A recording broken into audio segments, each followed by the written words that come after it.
So, what are some big mistakes that you might make when you enter into a relationship? My name is Junova Talaba, and I am becoming a relationship and dating mentor and coach, and perhaps even a counselor where I can help you enter into and even maintain your long term relationships. Because I know this is an area that a lot of people struggle with, and I have been where I wanted to be at one point. Well, maybe on more than one occasion. And if this is something that interests you and you would like to be able to enter into and maintain a long-term relationship or just a relationship at all, then let me just provide you 5 mistakes that could end up being very detrimental to your relationship and even the growth and progression of one that's coming into fruition. I've got 5 here, and they're in no particular order, because if you've been following me for some time, you might be able to tell that most of my content is very raw. I kind of just upload and say whatever comes to mind. And I'm transitioning away from being raw to more structural, to becoming more systematized. And so with us today, I've just got some bullet points that I was trying to reflect on and see if I could share those and hopefully help you out to see if you might be making any of these mistakes or if these are something that you'd be like to look out for. Mistake number 1, you're not learning from or you are oblivious to your mistakes. And mistakes could literally be anything. I'm not going to go too deep into that, but it could be something like anger issues or yelling. And when you keep repeating the same mistake of constantly making your partner or romantic interest feel like shit all the time, the interesting thing here is that your romantic interest or partner will still stick around for some time and be with you, perhaps even pursue you, depending on a certain level of how much you kind of abuse them. It's very interesting. If you abuse them too much, they will definitely leave. If you kind of don't abuse them at all and you're just a doormat where they can walk all over themselves, they kind of, you start to feel like they're the abuser, which is just wrong. But if you actually do dish out a bit of assholeness, for some reason they tend to stay. But for the long term, this can become a huge problem. And if you keep on repeating your mistakes, such as yelling, calling names, judging, being angry at small, insignificant things, it makes the person walk on eggshells. And this is not what you want to be doing. You want to be looking at your behavior and seeing how it affected your romantic interest or partner. And you'd like to actually talk about this if you can. You'd like to say, hey, I think that the way I treated you here was actually wrong, and you might have felt a certain way, and I want to make sure that I don't do that again. And you just have those conversations. I'm not going to talk about how to have those conversations, but it'd be a lot better than, storming off and then coming back an hour later and saying, oh, I'm sorry I did that to you. Like, you do feel bad when you see that maybe you did wrong after you see your romantic interest or partner cry. But it's not quite enough to just keep on saying sorry only. Yes, when we fall down, we want to pick ourselves back up. But we don't want to be standing on a treadmill per se. We want to be moving around, Because if you're stuck in one place for too long, honestly, for real, in real life human behavior, if you're stuck in one place for too long, it becomes irritable. Jail. I hate that word. It's, people go mental in that place. Putting yourself in a white room, that's just a form of torture. Staying stuck indoors all the time, or even your own job, for example. Your own job can make you feel like you're going nuts if you're not having enough movement.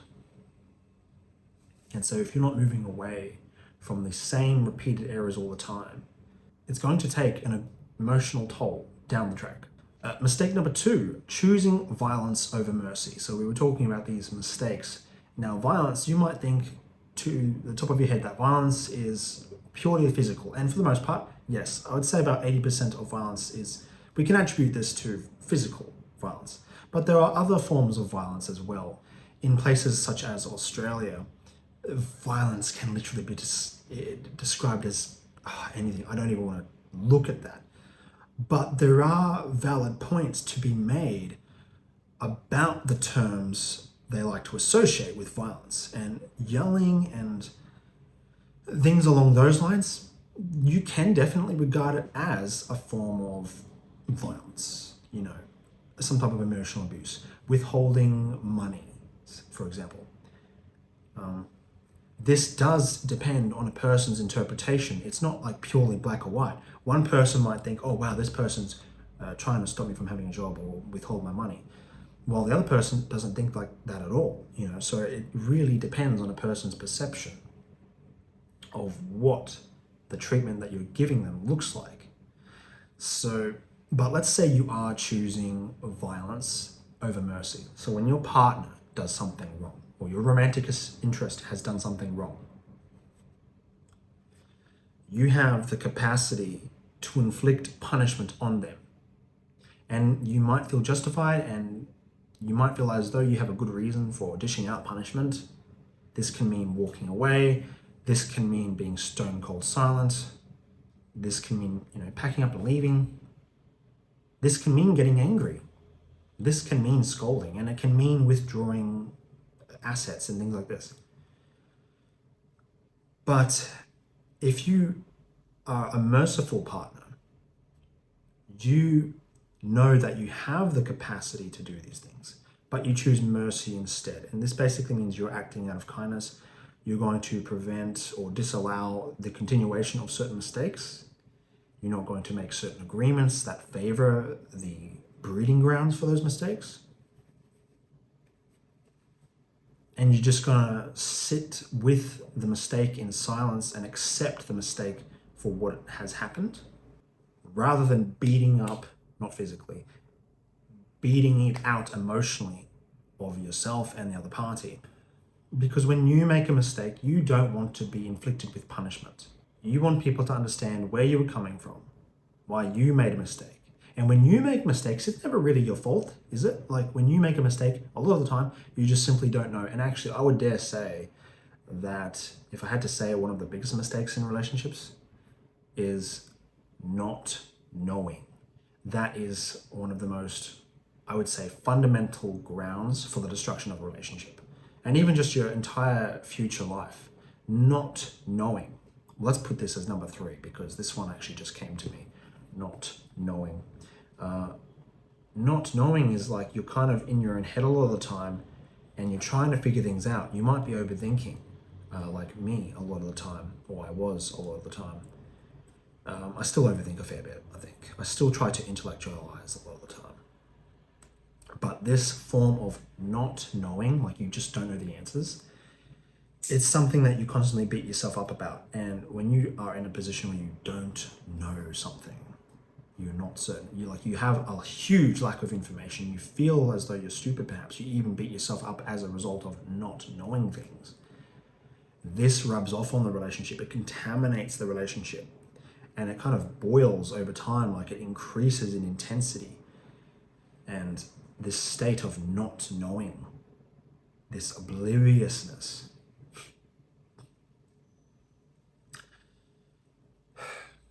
it destroys you, and if it destroys you, it destroys your relationship.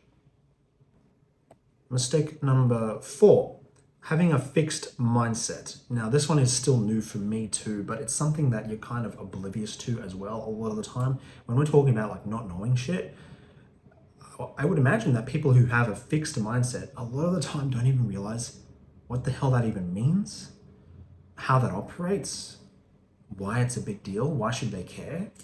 The fixed mindset is definitely one of the most contaminating, disgusting forms of mentalities that you could probably inhibit. And being fixed doesn't mean you can't lack traditionalism. It doesn't mean that you can't be conservative. It doesn't mean that you can't have your opinions. The fixed mindset, it doesn't allow you to be productive. It doesn't mean that you have to worm your way into accepting and loving another reality that's not comfortable with you.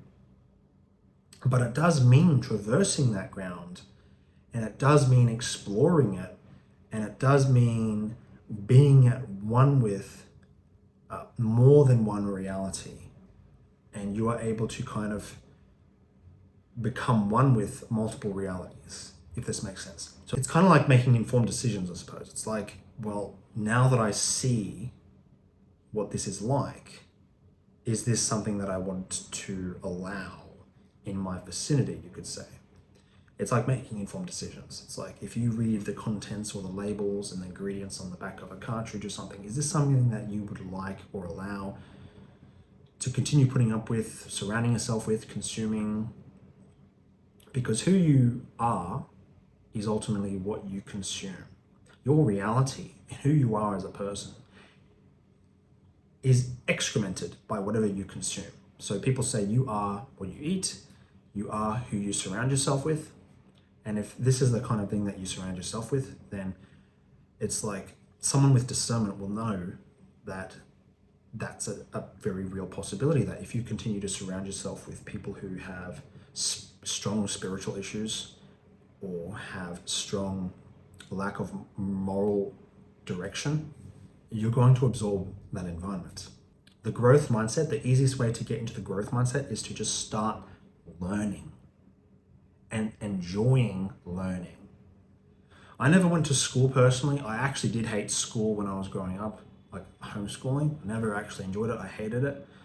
I never really read books when I was young either, and I was actually kind of scolded for it. But as I got older, in the last year, I've started to enjoy reading books, and I've started to enjoy learning. And it is definitely a massive grind. But it definitely changes the way that you're treated. It changes the way that you interact with the world. If there was someone who mistreated you, for example, they said the nastiest things to you, they kept on exhibiting behavior that was purely chaotic, and you kept seeking to understand that person rather than judge them as much as possible, then you're in the growth mindset. And as long as you're staying on that trajectory, hopefully you can expand upon that.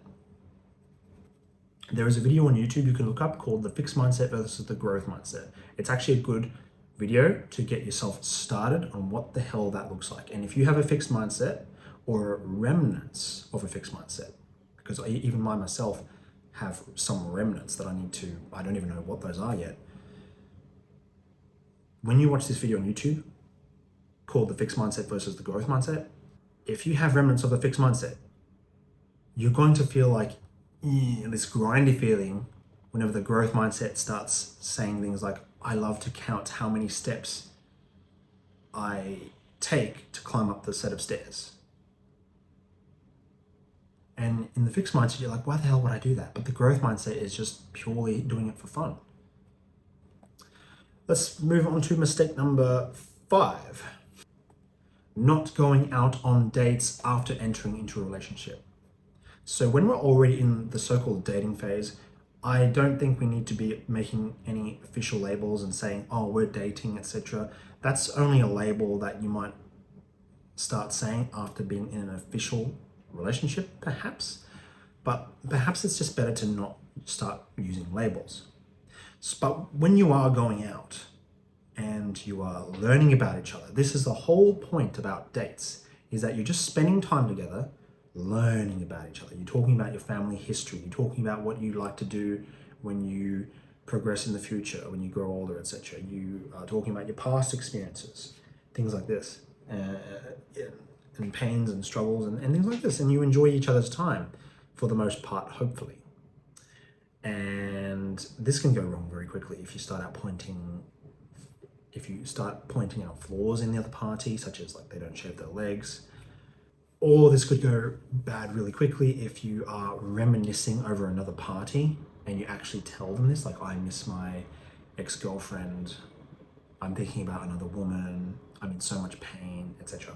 That's gonna make everything go downhill very quickly.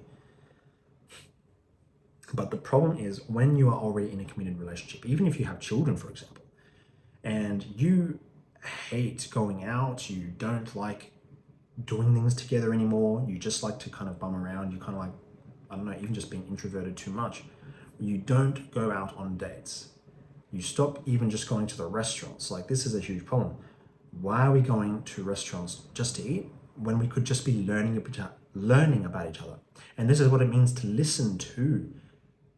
To listen means to learn. And if you want to learn more about the other party, which is the whole point of a date in the first place, is you must keep on learning about the partner that you've decided you're interested in. Just because you're in an official relationship, or just because you're married, etc., doesn't mean that you stop learning about the other party. The whole point is to keep learning about the other party. Sure, you probably know a bunch of big points. You kind of know how this person works in and out.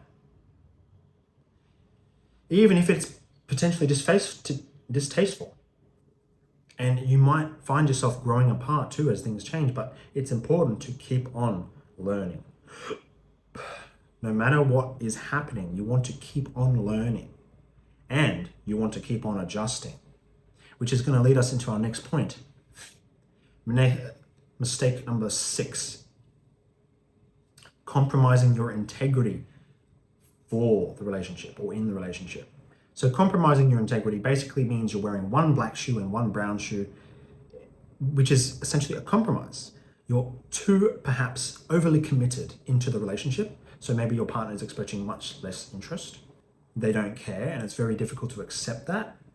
And a lot of the time you might be trying to satisfy your other partner at your own expense. This is what it means to compromise. When you love, it's a form of self-sacrifice, because that's what love actually is. Love is a form of sacrifice of the self to give the benefit to the other party. And in giving benefit to the other party, you sacrifice the self. However, this is more or less a compromise, because the compromise is you're letting one tree live while this one dies, and this one is you. But true, proper love loves itself first. It expands upon itself first, and it gives the residue off to the neighboring tree. The neighboring tree is able to feed off the other tree, because the other tree, the first tree, you, are able to love yourself and feed yourself first. You put your own airplane mask on first before you put the airplane mask on to the other party. Because if you don't love yourself, how can you actually love the other party? And let's say you're trying to rescue the princess, or if you're a woman, you're trying to fix a man. A lot of the time, you cannot actually fix or save someone. The real and only way to fix or save someone is to actually fix and save yourself. And as you keep on doing this, the other party, they might take notice and they might be welcome to join along for the ride, as long as they don't pose some type of threat to your gross integrity. And if you're in a borderline relationship or situationship, this is your best move going forward. Because if you're entering into a relationship with a borderline girl, for example, if you've read all the Reddit posts, you've seen all the YouTube and TikTok videos, you would see that there's literally no saving these women unless they go to DBT. I can't remember what that stands for, dialectical something treatment, and they save themselves. Because no matter what you do as a man, you'll never be able to save your borderline partner, because only they have the power to save themselves. Just like if you, a man, have distraught emotions all over the place and you see her as being your savior, well, the truth is she can't actually save you, only you can save yourself. It's the same exact thing. So in order for there to be a loving and strong relationship, you must love yourself and save yourself and fix yourself first. And as you grow, the residue, the love that you give, it will be residue, it will be trickles, and that trickle will be sufficient enough to help the other party grow alongside with you if they so choose to. There is this very interesting fact about the size and expansion of love that I'd like to draw your attention to. And this comes from an interview I was watching from Diary of a CEO, where this scientific professor woman was explaining how in polygamous relationships, there's a lot of jealousy and fear, because there's always this idea that if a man has more than one woman, that he's actually dividing his love and attention. So she only gets 50%, the other wife gets 50%, and so on. But is this actually true? I mean, sure, there's some people out there who might be like that. But when you have more than one child, is it the same? No. As you have more and more and more children, your love, your heart actually expands. And all of these different children are given much more, more of the same type of love. Your heart expands. And the same is true for polygamous relationships. It's not as true for women having multiple men, because the more men a woman has in her life, she's actually destroying her own emotional integrity. I don't mean to be so toe gung-ho traditional here, but the reason why a woman is so awesome to be in a relationship with is because she does make the man very powerful. And the more women a man has in his life, the more powerful that man becomes. But the more men that are in a woman's life, the more emotionally distraught she becomes. And I suppose when I'm talking about polygamy here, this is not the whole point of the video, but if I had to mention something about this, is that relationships are deals. They are transactional agreements, you could say. And so there was this one post on TikTok that I found a long time ago about this guy debating with his girlfriend about Andrew Tate and whether Andrew Tate was cheating. Now, he actually said something very fascinating that I've never heard anywhere else. And he basically said, I wish I found the post. He basically said, Andrew Tate isn't cheating on his girlfriends because this is the agreement that they've made with him. So basically, in their structure, in their boundary system, in their belief system, they do not believe that Andrew Tate is cheating, and so on. All these women in Andrew Tate's lives, whether they're sugar babies or not, are perfectly okay and accept Andrew Tate's masculine position and so forth. And it's because they've made an agreement. An agreement is a mental block where we come to accept that the mental block is truth. And for most people, that's not the mental block that is the truth for them. So if you're in a fairly traditional relationship, most people believe that only one man, one woman. And if you go beyond that scope, this is like a breach of the agreement. And so of course it elicits some type of uncomfortable feelings. And this is usually the case for any uncomfortable feeling. There's usually some type of breach of an agreement, an invisible agreement. Sometimes you might not even know what that agreement is. You might just feel some scratch that you can't really itch. I'd say let's put a seventh bonus mistake here, is that when it comes to the growth and development of a relationship, often the downfall that happens is because we had no idea what the terms and conditions were. We were just kind of going with the flow and we saw that as the terms and conditions. But the relationships generally do have terms and conditions with them. They're just never really outspoken. And so the more you can come to a very clear direction, a very clear agreement, this is going to help your relationship grow and expand. And the agreements that we're talking about, I'm not just talking about self-imposed boundaries, but I'm also talking about when shit goes down. Let's say you have a daughter who's a teenager and she goes sneaking off with some random biker boy at nighttime. How either parent deals with that scenario is very important, because one parent might think that punishment needs to be inflicted while the other parent might think otherwise. And then there's some type of conflict in the approach. And then there's some type of violation in the agreement there. The terms and conditions have been breached or violated. Hey, you're supposed to be on my side. This isn't what we agreed to do. And then one party will storm off while the other is unsatisfied, etc. And so when you're trying to navigate into these terms and conditions, finding solutions, you don't want to be compromising. Remember the other mistake we mentioned about compromising, wearing one black shoe and one brown shoe. That's not how things work. If we recall the fixed mindset, we want to be into the state of the growth mindset, which is actually the productive mindset. This is why I'm sitting here literally at the table filming myself, because I just can't not sit around and do nothing. I kind of really do hate consuming content now, and I would much rather just put myself out there and throw what I think is valuable, even if it is somewhat surface level. the growth mindset, the productive mindset, will find some type of productive solution that is not a compromise. That's all for this video. I hope you enjoyed that and learned something new. If you'd like to reach out to me, you can DM me on Instagram. Toodaloo.